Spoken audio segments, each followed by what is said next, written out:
Ini atau apa? Sebentar.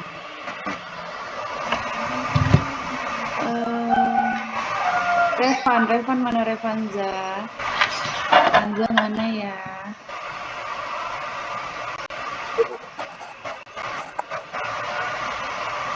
Revan, iskemia apa? Apa, Bu? Apa iskemia? Yang tahu siapa? Iskemia apa? Ilyas mana? Iskemia apa Ilyas? Kekurangan suplai darah di tubuh yang menuju ke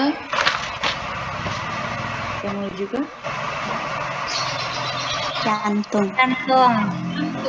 Oke, good. Dalam beberapa kasus selain trombus, aliran darah berkurang disebabkan oleh masalah pembuluh darah. Penyebab yang paling mendasari dari akut miokard infark adalah penyakit arteri koroner atau disebut dengan aterosklerosis. Trombus itu apa?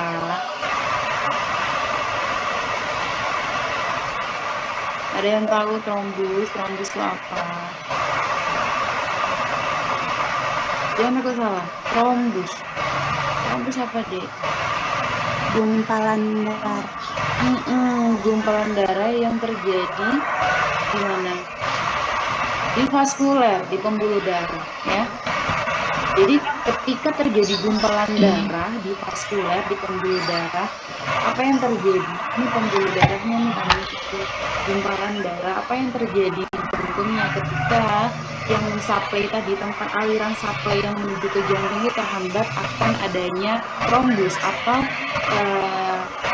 pembekuan darah. Apa yang terjadi?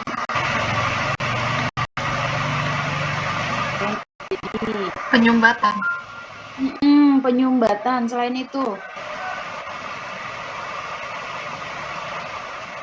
oke, terjadi penyumbatan, terhambat. Ya, apa yang terhambat? Satu, pasokan oksigen yang menuju ke jantung itu tidak berjalan sempurna seperti biasanya. Satu, suplai oksigen terhambat. Dua, suplai darah terhambat. Tiga, suplai nutrisi terhambat yang menuju ke Jantung. Selanjutnya dijelaskan oleh Joyce ini 2014. Infark miokard akut memiliki beberapa penyebab. Yang pertama, adanya ruptur pada aterosklerosis yang rentan dan diikuti oleh trombus. Aterosklerosis itu apa, dia? Belum tahu. Apa mana? Aterosklerosis itu apa ya? Arterinya sklerosis itu radang. Saka mana ya? Buknya lemah. Timbunan apa? Timbunan plak atau lemak yang ada di dinding arteri. Oke, di dinding arteri maupun di vaskuler pembuluh darah. Ya. Yang kedua ada aktivitas fisik yang berat, ingat ya, seperti main futsal. Pada main futsal nggak inget rumah, nggak inget waktu. Jadi intensitas olahraganya itu benar nih, olahraga itu sehat untuk tubuh ya, main futsal sehat. Yang perlu diingat, ketika intensitas yang dilakukan sangat tinggi ini akan menyebabkan terjadinya akut miokard infark. Banyak diketahui bahwa orang main bola tiba-tiba pingsan ya, tiba-tiba koles. Bahkan jika tidak tertolong dia akan mengalami gagal jantung, ya. Akan mengalami akut miokard infark yang mengakibatkan jantungnya tidak bisa berfungsi dengan sempurna dan meninggal di tempat. Itu banyak. Jadi hati-hati ketika melakukan olahraga, perlu dilihat intensitasnya. Tidak perlu melakukan olahraga intensitas yang berlebihan, yang sangat tinggi. Jadi disesuaikan tubuhnya. Yang tiga, peningkatan respons sistem saraf simpatis yang dapat menyebabkan ruptur pada atau contohnya di sini adalah peningkatan denyut jantung ketika melakukan olahraga atau main futsal atau apapun yang berkaitan dengan fisik. Ketika dilakukan dengan intensitas yang tinggi, apa yang terjadi pada jantungnya? Peningkatan penyumbatan pada jantungnya, ya.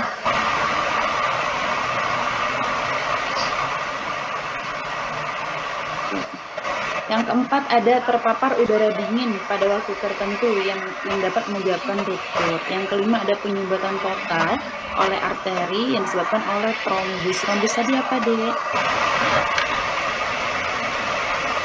Gumpalan Trombus darah tadi di apa? vaskuler. Gumpalan darah. Oke, good. Gumpalan darah yang terjadi pada vaskuler atau pembuluh darah. Yang keenam ada stres emosional yang berlebihan. Hati-hati ya. Tugas banyak dari dosen nggak cuma satu. Jadi kalau ada tugas jangan stres ya, jangan dibawa stres. Tugas banyak Bu, sama dosen tugasnya juga banyak, lebih banyak ya. Jadi jangan dibawa stres. Karena apa? Ketika stres, ingat nih, stres adalah salah satu pemicu terjadinya akut myocard infarct ya. Hati-hati. Jadi apa yang membuat tidak nyaman? Jadi gini, pahami posisinya ketika menjadi mahasiswa adalah tugasnya adalah belajar dan mengerjakan tugas. Jadi untuk kehidupan pribadi yang tidak akan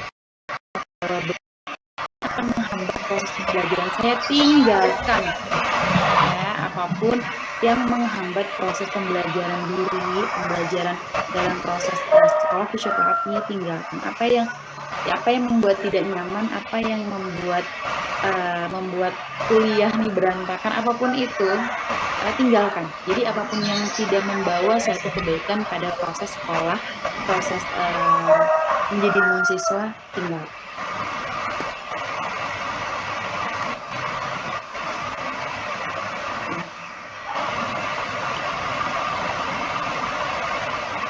Ketika aliran darah berhenti secara mendadak, maka jaringan pada miokardium. Miokardium itu apa, Dek? Kalian tahu miokardium apa? Lapisan tengah jantung yang Apa? Miokardium apa? lapisan tengah Yang jantung. lain. Selain sama mati siapa? Sel otot pada jantung. Oh. Apa? Sel otot pada jantung. Miokardium, otot jantung. Oh, Otot jantung yang berfungsi untuk Pompa jantung. Oke, berfungsi untuk apa? Memompa jantung. Pompa jantung. Memompa darah dari jantung ke seluruh tubuh. Oke, memompa darah dari jantung ke seluruh tubuh. Jadi bukan memompa jantungnya ya, memompa darahnya menuju jantung dan dialirkan ke seluruh tubuh. Kita sekarang melihat mana sih miokardium? Miokardium. Oke, miokardium ya, otot jantung. Jadi di mana otot ini yang akan membantu pemompaan darah menuju jantung yang akan dialirkan ke seluruh tubuh. Seluruh tubuh. Oke, sore ya di ya masih ada kelas malam ya nanti jam 7. Kalian masih ada jam 7 nanti. Hari ini alhamdulillah cuma satu, Bu. Hari ini alhamdulillah cuma satu. Oh, cuma satu. Oke. Saya kuliah dari jam 8 sampai nanti jam 9 lagi. Oke, sekarang kita masuk di patofisiologi ya. Patofisiologi terjadinya akut infarkt. Perlu dipahami yang pertama adalah terjadinya iskemia. Iskemia tadi apa? Kekurangan Iskemia tadi suplai apa? darah. Oke, kekurangan suplai darah yang berlangsung selama 30-40 menit, di mana ketika terjadi iskemia ini akan mengakibatkan terjadinya kerusakan atau kematian jaringan atau kematian sel yang disebut dengan kematian jaringan disebut dengan Nekrosis. Nekrosis itu dibaca ada di situ ya. Oke, nekrosis ketika terjadi akan menyebabkan suplai darah nggak berfungsi, ini digantung di tubuh, nggak dialirkan. Apa yang terjadi? Selnya akan mati, yang jaringannya akan mati atau disebut dengan nekrosis. Bagian dari miokardium yang mengalami nekrosis kematian jaringan akan berhenti berkontraksi secara permanen, ya. Jadi ketika terjadinya iskemia, kekurangan kapil darah, miokardium itu akan mengalami nekrosis atau kematian jaringan, sehingga miokardiumnya akan mengalami berhenti berkontraksi. Jadi otot jantung tadi tidak bisa berkontraksi secara normal, secara umumnya, ya, dia akan berhenti berkontraksi. Dimana ketika otot jantung berhenti berkontraksi, dia tidak akan bisa membantu jantung untuk mensuplai darah yang mengalirkan ke seluruh tubuh. Otot jantung yang mengalami infark akan terlihat memang dan sianotik akibat terputusnya aliran darah. Sianotik itu apa? Ada yang tahu sianotik? Sianotik terlihat pada jantung akibat terputusnya aliran darah dalam waktu 24 jam, maka akan timbul edema pada sel. Edema itu apa? Ada yang tahu edema itu apa? Edema, aduh. peradangan. Edema beda dengan odema, ya. Bengkakan. Penumpukan jaringan, penumpukan cairan. Lalu Oke. buang Bukan cairan. Penumpukan cairan. cairan. Jadi beda ya edema dengan odema. Kalau odema terjadinya pembengkakan, kalau edema terjadinya penumpukan cairan. Ya, bukan cairan. Infark miokardium akan mengurangi fungsi ventrikel karena otot yang nekrosis tadi terjadinya kematian jaringan, kehilangan daya kontraksi. Jadi otot jantung atau disebut dengan miokardium ini akan kehilangan daya kontraksi. Seharusnya dia berfungsi untuk membantu mengalirkan darah menuju jantung ke seluruh tubuh, tapi karena nekrosis akan mengakibatkan daya kontraksinya menurun atau bahkan hilang, ya. Sedangkan otot yang mengalami iskemia di sekitarnya akan mengalami gangguan daya kontraksi.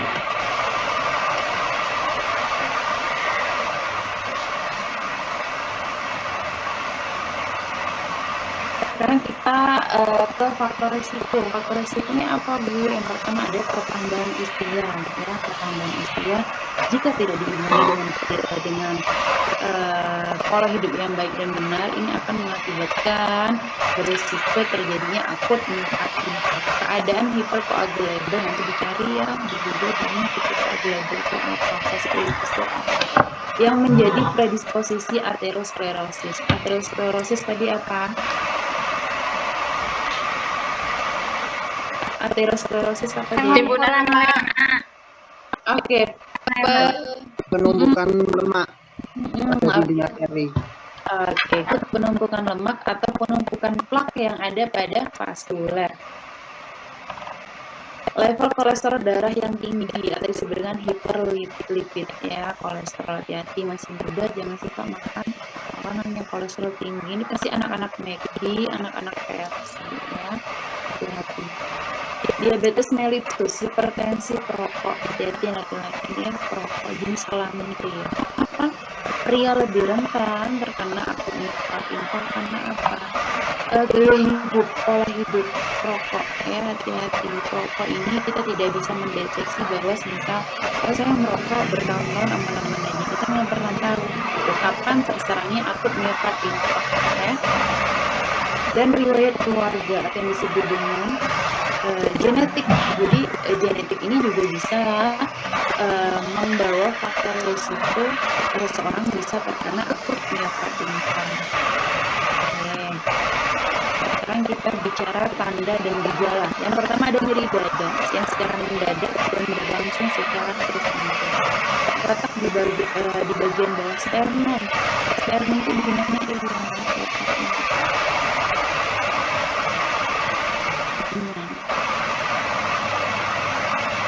Sternum. Anatomi kan udah jelas nih. Sternum di mana letaknya? Sternum Di tulang tengah itu, di tulang antara dong, tunjuk dong badannya, saya mau lihat. Bagian sini, Bu. Oke, good. Oke, anatominya lulus nih. Jadi yang terjadi muncul secara mendadak atau spontan. Jadi perlu diketahui ya, kenapa orang yang terkena serangan jantung itu bisa muncul secara mendadak. Ada orang yang tidur, ketika dia mau tidur dia dengan posisi aman, nyaman, ketika bangun tidur itu sudah mendadak atau meninggal. Karena ini akut myocardial infarct ini dia mengenai orang atau manusia itu secara mendadak, secara spontan dan tidak bisa diprediksi. Makanya melakukan pola hidup yang baik dan benar, menghindari rokok, kalau bisa jangan rokok, ini merupakan salah satu pola hidup kita, salah satu cara untuk menghindari terjadinya akut myocardial infarct. Oke, yang kedua ada nyeri yang juga disertai dengan sesak nafas, nafasnya pendek atau disebut dengan bradikardi, pucat, timbulnya keringat dingin, mual serta muntah, berkeringat serta merasakan lemas dan pingsan. Jadi itu tadi deh, orang yang terkena akut myocardial infarct atau serangan jantung itu tidak bisa diprediksi. Contohnya tekanan darah, RR, dan lain-lain. Yang kedua ada elektrokardiogram, Novadina, Alia, Teguh, apa lagi? Saya belum bisa melihat nih, Zilan. Oke, vena jugularis di mana, Intan? Jugularis tuh sini kan. Di mana? Saya melihat Intan mana nih? Oke, good. Di dekat apa itu? Di dekat otot apa di sini? Ada yang tahu? Otot yang sangat fenomenal. Apa? Ada yang tahu dekat apa? Dekat Sternocleidomastoid, Bu. Oke, good. Sternocleidomastoid. Tekanan pada vena jugularis, terjadinya bradikardi. Bradikardi tadi apa? Pernafasan yang apa? Bradikardi. Pernafasan yang apa? Yang pendek. Pernafasan yang bradikardi. Kalau pernafasan intensitasnya sangat cepat apa? Salah. Apa? Kalau pendek dia bradikardi, kalau intensitasnya semakin cepat apa? Takikardi. Oke, takikardi. Tekanan darah biasanya menurun dan akan kembali normal secara perlahan selama 2-3 minggu. Sekarang kita masuk poin yang penting nih, ya, proses fisioterapi pada akut myocardial infarct. Hal-hal yang perlu dimulai selama program latihan terhadap pasien dengan gangguan jantung atau anti yang pertama adalah apa? Tekanan darah. Intinya terkait dengan vital sign, ya, dilihat tekanan darahnya, denyut nadinya, pernafasannya, dan perlu jika memang jika bisa membaca dari laporan EKG itu bisa dijadikan bahan acuan, ya. Program fisioterapinya apa aja? Yang pertama ada complete bed rest sampai hari ke-2. Biasanya masih di rumah sakit nih, bro. Ada partial bed rest sampai hari ke-4. Di rumah sakit mulai hari ke-4 sampai 2 minggu dan total di rumah sakit 2 sampai 3 minggu. Setelah keluar dari rumah sakit 3 sampai 12 minggu dan yang paling lama adalah rehab rawat jalan 3 sampai 9 bulan. Jadi program fisioterapi ini kamu lakukan ketika nanti dari rumah sakit sampai dia rawat jalan, ya. Tujuan komplit bed rest-nya apa? Yang pertama ada mencegah akumulasi cairan atau lendir yang ada pada paru-parunya. Yang kedua ada mencegah DVT. DVT itu apa, Dek? DVT itu apa? DVT itu apa? Jangan takut salah. DVT apa?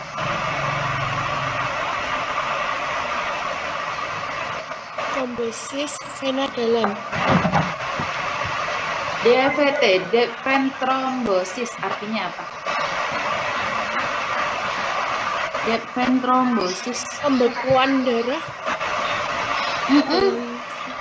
Apa? Pembekuan darah di dalam vena dalam. Oke, terjadinya pembekuan darah pada vaskular, pada pembuluh darah ya. Mengajari dan memotivasi pasien untuk relaksasi. Jadi ketika kamu memberikan suatu penanganan pada pasien, kamu memberikan relaksasinya dengan cara apa? Contohnya breathing exercise ya. Jadi perlu dipahami juga, memberikan breathing exercise kepada pasien jantung harus dengan sabar, pelan-pelan, nggak bisa gerusa-gerusa ya. Menjelaskan tujuan program latihan aktif. Jadi kamu juga harus ketika melakukan breathing exercise, nanti saya semisal nih Pak, nanti ketika saya tidak berkunjung ke poli, silakan untuk melakukan latihan nafas, keluarkan latihan disebut dengan breathing exercise. Kalian jelaskan kepada pasien supaya apa? Supaya pasien bisa melakukan secara nyaman. Teknik complete bed rest yang pertama ada latihan relaksasi. Pasien dalam posisi half lying. Half lying itu gimana posisi? Boleh lying, boleh half lying. Posisi. Ada yang tahu? Half lying posisinya gimana, Dek? Setengah duduk bukan? Pasien ya. Posisi kepala harus lebih tinggi daripada kaki. Setengah duduk. Oke, ini kepalanya, ini badannya nih kepala. Ya. Jadi posisi kaki harus lebih rendah daripada kepala. Ya. Pasien diinstruksikan untuk menekan shouldernya ke bed, tempat tidurnya. Gunanya untuk apa? Gunanya untuk merelaksasi otot-otot yang ada di shouldernya, merelaksasi otot-otot yang ada di trangnya dengan bisa melakukan breathing exercise. Diinstruksikan untuk men-stretching daerah jari-jarinya ya, bisa dengan cara menekan pada bed, ditekan, dilepas, tekan, lepas, seperti itu. Gunanya untuk apa? Men-stretching supaya tidak terjadi DVT pada pasien, deventrombosis. Latihan pernapasan, breathing exercise ya, mengajarkan pasien untuk respirasi, melakukan proses cara bernapas yang benar secara memberikan gerakan aktif. Saya bilang tadi ketika dia masih di rumah sakit itu memberikan breathing exercise dengan cara posisi lain atau half lain. Gerakan pasif, pasien dalam posisi terlentang jika memungkinkan salah satu hip dan knee ditekuk dan stretching. Jadi posisi hip dan knee-nya diarahkan posisi fleksi knee ya. Dilakukan 5 kali pengulangan. Gunanya untuk apa? Men-stretching, merelaksasi, karena kan pasiennya tidur terus tuh, mencegah juga supaya tidak terjadi apa? Supaya tidak terjadi apa? Ketegangan. Tidak terjadi apa? Penegangan otot. DVT, Bu. Selain DVT bisa terjadi supaya otot-ototnya tidak spasme. Oke, memendek bisa. Oke. Gerakan ini bertujuan untuk menjaga sirkulasi dan mencegah DVT, deventrombosis, pembekuan darah. Progres latihan yang dicapai dengan tadi ya, kamu sudah melakukan latihan aktif, pasif, boleh memodifikasi latihan apapun boleh, yang penting jurnalnya ada. Sudah melakukan breathing exercise, latihan aktif, pasif. Jadi progresnya seperti apa? Menambah repetisi jenis latihan. Jadi ketika dia sudah melakukan proses rawat jalan, naikin repetisinya, ya, menginstruksikan pasien untuk mengulangi latihan sama ya. Tambahkan latihan seperti menggerakkan atau memutar trang. Gunanya untuk apa? Supaya tidak terjadi kekakuan pada trangnya. Tambahkan berjalan di sekitar tempat tidur. Tapi yang perlu diperhatikan adalah ketika memberikan edukasi pada pasien, Pak, memberikan penanganan, nanti silakan untuk berjalan di sekitar tempat tidur ya. Gunanya untuk apa? Supaya tidak terjadi pembekuan darah nih. Supaya bapaknya ototnya relaksasi nih, gitu, tidak kaku. Perlu diperhatikan harus ada orang yang mendampingi. Ya, karena jika tidak ada apa, bahaya bisa jatuh. Komplikasinya apa? Yang pertama ada dyspnea. gangguan irama pada jantung tinggi sekali 90% ya, gagal jantung kongestif dan shock kardiogenik. Terjadinya tromboemoli. Tromboemoli itu apa, Dik? Apa? Tromboemoli ini sama kayak DVT, terjadinya pembekuan darah, terjadinya perikarditis, terjadinya ruptura miokardium pada otot jantung, terjadinya aneurysma ventricular. Oke, dari sini ada yang mau didiskusikan dulu tentang akut myocard infarct. Ada yang mau ditanyain dulu?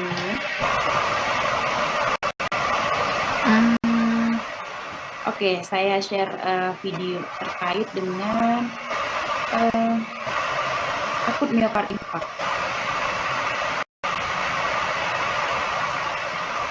Sudah terlihat di layar masing-masing? Sudah, Bu.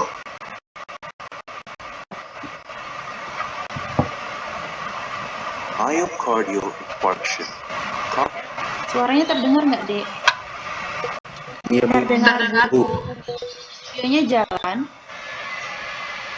Jalan tapi agak patah-patah. Commonly referred to as heart attack is the sudden death of part of the heart muscle due to loss of blood flow.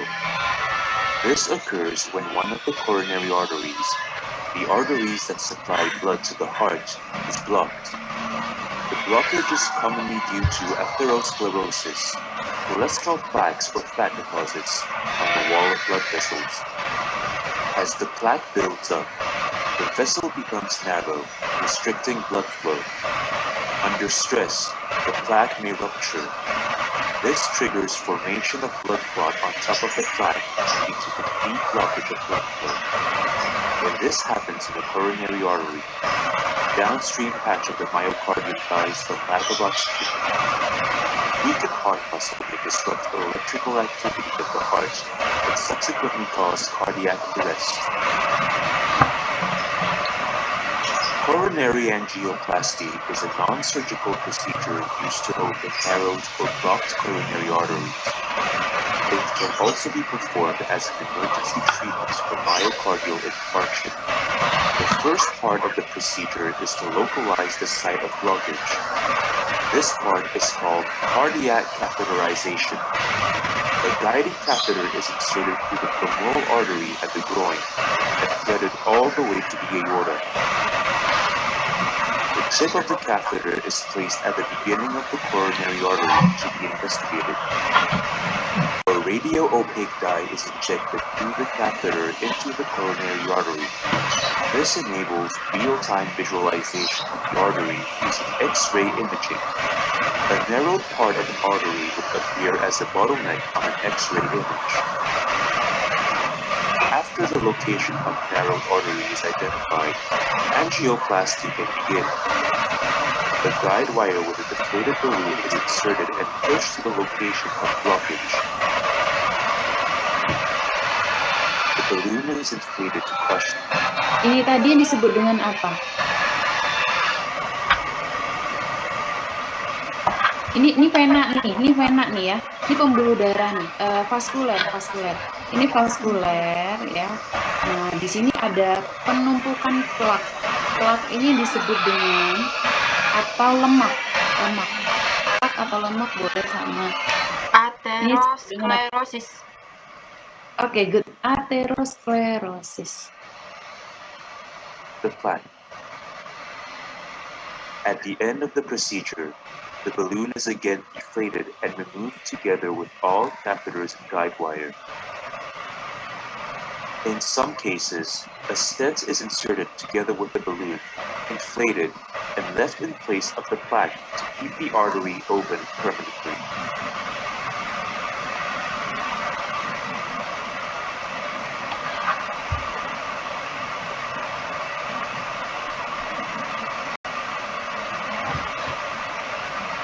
Oke, sebentar. Kita akan satu lagi.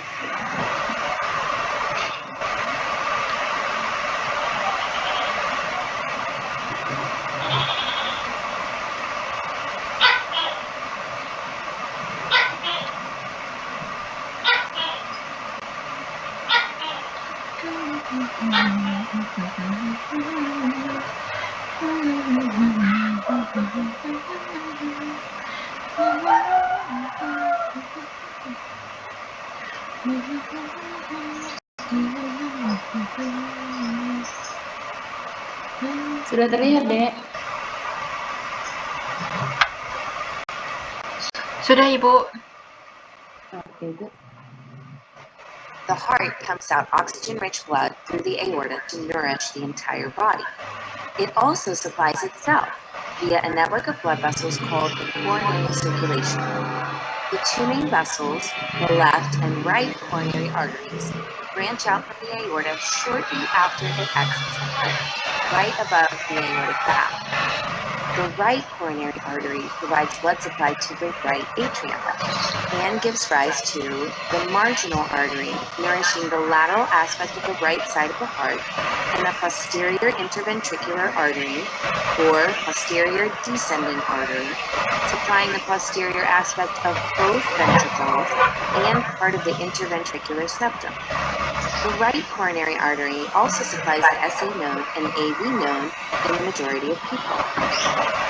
The left coronary artery splits into two major branches: the anterior interventricular artery, or anterior descending artery, supplying the anterior walls of both ventricles and most of the interventricular septum. This artery contributes the most to the left ventricle and is therefore the most critical vessel of the heart. The circumflex artery curves toward the posterior surface, providing for the left atrium and posterior walls of the left ventricle. Coronary circulation is of utmost importance, as it is required for normal function of the heart, which supplies blood to the entire body. A blocked coronary artery may cause life-threatening myocardial infarction or heart attack. The most common cause of blockage is the accumulation of fat deposits on the wall of blood vessels, in a condition known as coronary heart disease. Several procedures are available to treat coronary heart disease and restore normal blood supply to the heart. The most commonly performed are angioplasty and vascular bypass surgery.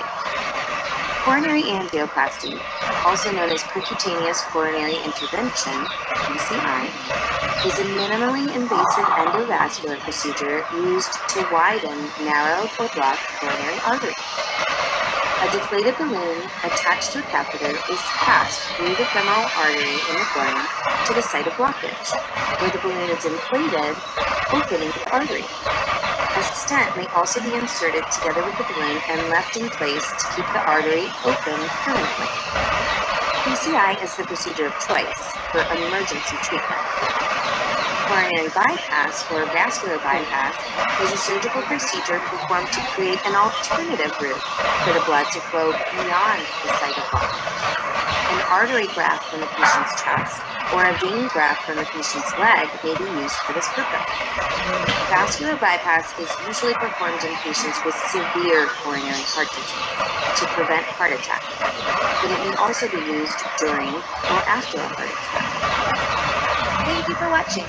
If you like our videos, be sure to check out our new Patreon page.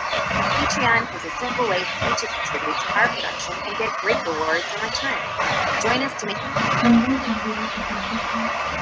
Engko tak ada. Engko. Dek, tadi videonya terlihat nggak? Terlihat, Bu. Oh, oke. Saya kira tadi, oke. Jadi sudah ada gambaran ya tentang akut miokard infark. Apa intinya apa? Pada akut miokard infark ini terjadi apa? Betul, Kiking. Jadi itu adanya penumpukan lemak dan lemaknya itu menyebabkan penyumbatan darah, dan pada akhirnya darahnya itu menggumpal dan darahnya itu nggak bisa mengaliri oksigen ke seluruh tubuh.